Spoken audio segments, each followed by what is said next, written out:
اور جو neuro transmitter ہوتا ہے وہ ریلیز ہوتا ہے آڈیٹری نرو فائبر کے اندر. اپوزٹ ڈائریکشن میں جب موومنٹ ہوتی ہے تو یہ آئن چینلز بند ہو جاتے ہیں, اس طرح سے کوئی فلو نہیں ہوتا اور کوئی بھی ٹرانسمیٹر ریلیز نہیں ہوتا. اور کچھ تھوڑی سی اماؤنٹ ہوتی ہے موومنٹ کی جو چاہیے ہوتی ہے ہمیں آواز کو سننے کے لیے. ہمارے جو آڈیٹری سسٹم ہوتا ہے وہ بہت ہی چھوٹا سا اسمال سا پریشر چینج بھی ڈیٹیکٹ کر سکتا ہے. اتنا چھوٹا ہوتا ہے کہ ایئر ڈرم جو ہوتا ہے نا وہ صرف 10 سے 11 سینٹی میٹر تک جسٹ موو کرتا ہے. جو ایک ہائیڈروجن آئٹم ہوتا ہے اس کے ڈائیمیٹر سے بھی کم موو کرتا ہے, اور پھر بھی ہم آواز کو جو ہے وہ ڈیٹیکٹ کر لیتے ہیں. جو ایئر پریشر کا جو تھریشولڈ ہے, یعنی کہ جو کم سے کم جس ایئر پریشر کو ہم لوگ سن سکتے ہیں وہ ہوتا ہے 10 to 15 ڈیسیبلز.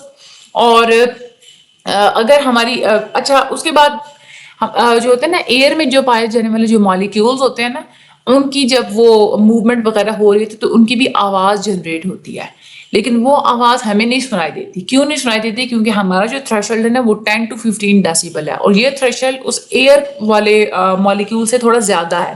اگر ہماری ہیئرنگ زیادہ سینسیٹیو ہوتی تو ہمیں ایئر کے مالیکیولز کی آپس میں کولائڈنگ بھی بیک گراؤنڈ میں ہر وقت سنائی دے رہی ہوتی. آگے ہم لوگ بات کرتے ہیں ریپرزنٹیشن آف فریکوینسی کی بات ہو رہی ہے. ہم جب پچ کو پرسیپٹ کرتے ہیں تو اس کے پیچھے کیا میکانزمز ہو رہے ہوتے ہیں. پچ کی پرسیپشن کا تعلق ہوتا ہے ٹون کی فریکوینسی کے ساتھ, اور یہ آپ لوگوں کا ایک ایم سی کیوز ہے کہ جارج وان بیکیسی نے ریسرچ کی تھی فزیولوجی آف ہیئرنگ کے اوپر. اس میں ہیئرنگ کے بارے میں سب سے پہلے ہمارے پاس پلیز تھیوری. پلیز تھیوری کیا کہتی ہے؟ ساؤنڈ کی جو فریکوینسی ہوتی ہے وہ ہمیں کیسے پتہ چلتی ہے کہ کوکلیا کے ارد گرد جتنی بھی پلیس پائی جاتی ہے جہاں پہ نرو فائرنگ بہت زیادہ ہائیسٹ ہوتی ہے, وہاں سے ہمیں ساؤنڈ کی فریکوینسی کا پتہ چلتا ہے. جب لو فریکوینسی ہوتی ہے تو اس کی وجہ سے ہیئر سیلز کی ایکٹیویٹی بہت زیادہ ہوتی ہے, اور جو آڈیٹری نرو فائبرز ہوتے ہیں اس کا جو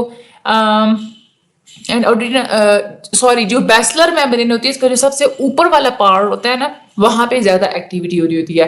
جب ہم لوگ ہائی فریکوینسی کی ساؤنڈ سنتے ہیں تو اس وقت ہیئر سیلز کی ایکٹیویٹی بھی میکسیمم ہوتی ہے, لیکن جو میمبرین کا جو بیس والا جو پورشن ہوتا ہے نا وہاں پہ اس کے جو آڈیٹری نرو فائبرز ہوتے ہیں اس کی ایکٹیویٹی زیادہ ہوتی ہے. یعنی کہ لو فریکوینسی میں کیا ہوگا, بیسلر میمبرین کا جو ایپیکس اینڈ ہوتا ہے, جو اپر اینڈ ہوتا ہے, وہاں پہ ایکٹیویٹی زیادہ ہوتی ہے, اور ہائی فریکوینسی میں بیس پہ جو ہے نا وہ ایکٹیویٹی زیادہ ہوتی ہے. ہیئر سیلز سارے کے سارے کوکلیا کے ساتھ پائے جاتے ہیں جو وہ سگنل سینڈ کرتے ہیں نرو فائبرز کو. نرو فائبرز کے وہ سارے سگنلز مل کے آگے آڈیٹری نرو جو ہے وہ بنا رہے ہوتے ہیں. ٹھیک ہے, اس کے بعد آگے ہم چلتے ہیں. اسپائرل لیمنا ایک سپورٹنگ اسٹرکچر ہوتا ہے جو کہ بیسلر میمبرین کے لیے جو ہے وہ بنایا گیا ہے.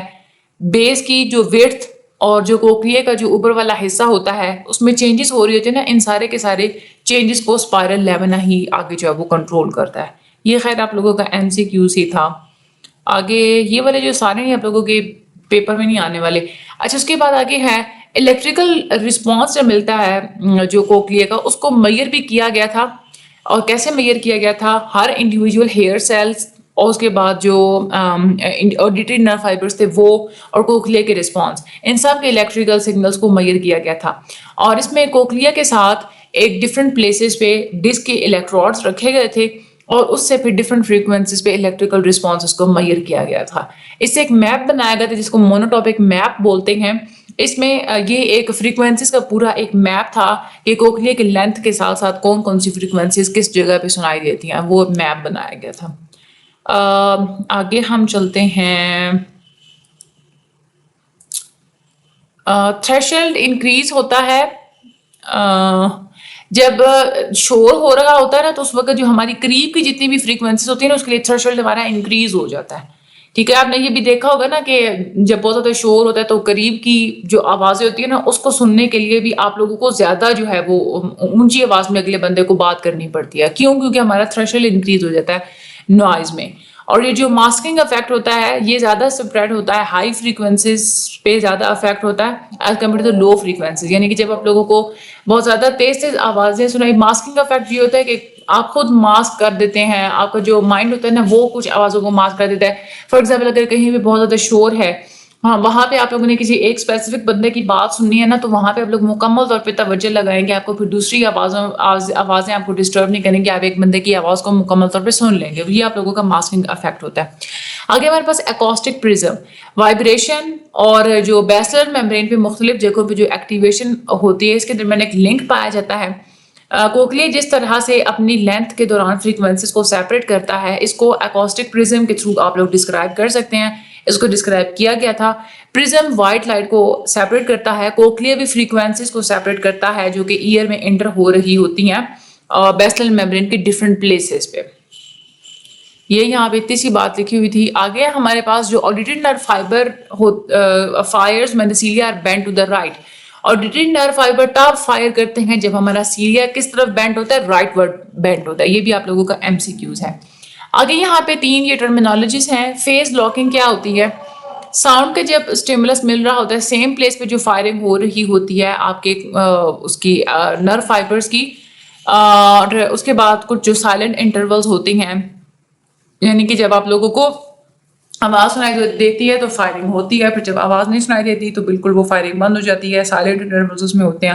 تو یہ جو برسٹ کے جو ٹائمنگ ہوتی ہے نا کہ کب فائرنگ ہوتی ہے کب نہیں ہوتی، یہ میچ کرتی ہے آپ لوگوں کی اسٹیمولس کی فریکوینسی کے ساتھ. تو اس کو ہم لوگ بولتے ہیں فیز لاکنگ. اس کے بعد ٹیمپورل کوڈنگ کیا ہوتا ہے؟ ساؤنڈ کے اسٹیمولس کی فریکوینسی کے درمیان اور آڈیٹری نرو فائبر کی فائرنگ کے درمیان جو ٹائمنگ کا کنیکشن ہے اس کو ہم لوگ بولتے ہیں temporal coding. Measurements of the pattern of firing یہ انڈیکیٹ کرتی ہے کہ فیز لاکنگ ہوتی ہے جب جب فریکوینسی 4000 ہرٹز کی ہوتی ہے تب فیز لاکنگ ہوتی ہے. آگے یہاں پہ لکھا ہے ہیئرنگ لاس. ہیئرنگ لاس کے بارے میں یہ لکھا ہے کہ جب ہماری جو ساؤنڈ ہے وہ ریسیپٹرز تک نہیں پہنچ سکتی تو ہم لوگ اس کو بولتے ہیں کنڈکٹیو ہیئرنگ لاس. یہ اس وجہ سے ہوتی ہے یا تو ہیئر سیلز ہمارے ڈیمیج ہو چکے ہوتے ہیں یا پھر ہماری آڈیٹری نرو یا برین ڈیمیج ہو چکا ہوتا ہے. جب ہیئر سیلز آڈیٹری نرو یا برین کی ڈیمیج کی وجہ سے ہیئرنگ لاس ہو تو اس کو ہم لوگ سینسری نیورل ہیئرنگ لاس بولتے ہیں. اور اس کا علاج یہ ہوتا ہے کہ کوکلیا کو ٹرانسپلانٹ کیا جاتا ہے یا پھر نئی ٹیکنالوجی کی مدد سے اس کا ٹریٹمنٹ کیا جاتا ہے. جو آپ لوگوں کے آڈیٹری اسٹرکچر ہوتے ہیں یہ بائی لیٹرل ہوتے ہیں، یعنی کہ کان 2 ہوتے ہیں نا، ہمارے لیفٹ سائڈ پہ ہوتا ہے اور ایک جو ہے نا وہ رائٹ سائڈ پہ ہوتا ہے. پورے کے پورے آڈیٹری اسٹرکچر 2 ہوتے ہیں، باڈی کی دونوں سائڈوں پہ ایک پریزنٹ ہوتے ہیں تاکہ دونوں سائڈ کے جو میسج ہیں وہ کراس اوور ہو سکیں. آڈیٹری نرو وہ سگنلز کیری کرتے ہیں جو کہ انر ہیئر سیلز پروڈیوس کرتے ہیں اور پھر وہ والے سیلز کوکلیا سے آگے کارٹیکس میں موجود آڈیٹری ریسیونگ ایریا کی طرف لے جاتے ہیں. کوکلیئر نیوکلیس سے یہ کام شروع ہوتا ہے اور اس کے بعد برین سٹیم کے اندر سپیریئر اولیوری نیوکلائی پایا جاتا ہے، وہاں تک ہمارے سگنلز جاتے ہیں. انفیریئر کولیکولس پایا جاتا ہے مڈ برین کے اندر. اس کے بعد میڈیل جینیکولیٹ نیوکلیس پایا جاتا ہے تھیلیمس کے اندر. اچھا آگے ہمارے پاس SON stand for superior اولیوری nuclear. یہ آپ لوگوں کے ایم سی کیوز ہیں. IC stand for inferior colliculus. MG stand for medial geniculate nucleus. آگے بس یہ ہے آپ لوگوں کا تھا یہ والا لیکچر، ٹھیک ہے. اس میں اب آپ لوگوں کا لانگ کیا آ سکتا ہے؟ اس میں زیادہ آپ لوگوں کے ایم سی کیوز ہیں. ہیئرنگ لاس کے بارے میں آپ کو پتا ہونا چاہیے اور یہ آپ لوگوں کے ایم سی کیوز ہے فیز لاکنگ، ٹیمپورل کوڈنگ اور measurements of pattern of firing. باقی مڈل ایئر، انر ایئر اور آؤٹر ایئر ان کے درمیان کیسے کیسے کام ہوتا ہے، کون کون سے اسٹرکچرز ہوتے ہیں، وہ سارا آپ لوگوں کو پتا ہونا چاہیے. وہ آپ لوگوں کے لانگ کے حوالے سے امپورٹنٹ ہے اور شارٹ کے جو امپورٹنٹ ہے وہ میں آپ لوگوں کو بتا چکی ہوں. اگلا جو لیکچر نمبر 17 ہوگا اس میں ہم لوگ سینس آف ٹچ کے بارے میں مزید بات کریں گے. مجھے اپنی دعا میں یاد رکھیے گا، ویڈیو کا شیئر لازمی کر دیجیے گا. اللہ تعالیٰ آپ سب لوگوں کی مدد فرمائے. Thank you so much.